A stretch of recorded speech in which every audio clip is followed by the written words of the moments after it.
Okay, welcome back to my channel mga kasipak. So nandito po tayo ngayon sa aking likod ng aking tahanan. Ipapakita ko po sa inyo kung paano mag roll 360 kick.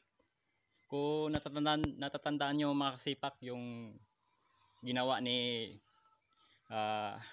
Scott Adkins sa kanyang movie nung yung movie ba na Buika. So yun mga kasipak, at marami sa atin na hindi po marunong noon at nagtataka kung bakit nagawa niya o paano niya ginawa mga kasipak. So ngayon ipapakita ko sa inyo kung paano mga kasipak.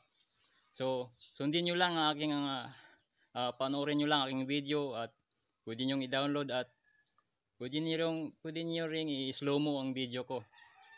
So mga kasipak, kung bago pa po kayo sa aking YouTube channel, huwag po kayo makalimot mag-like at mag-subscribe.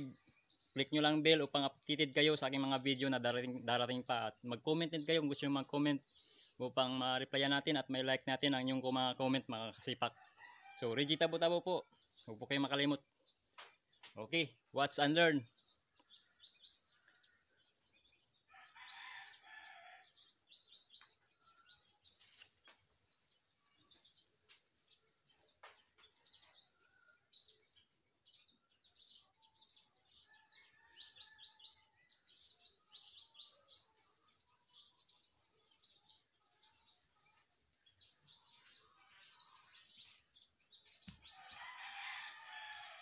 So ganun mga kasipak, kung ano po yung tinatalo ninyo, yun po ang ipapalo ninyo at ang isisipa ninyo, at yun din ang ilalapat nyo pag landing ninyo.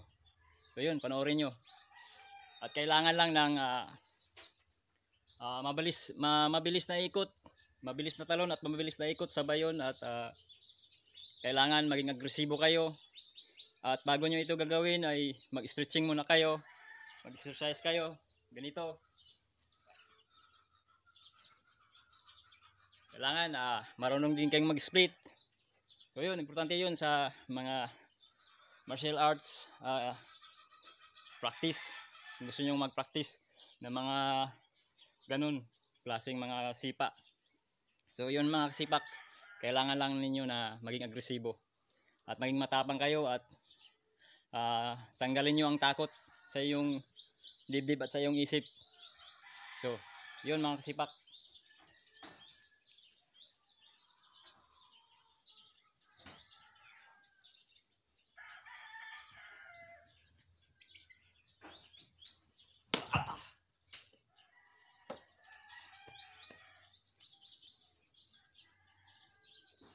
So yun mga kasipak, nagawa natin.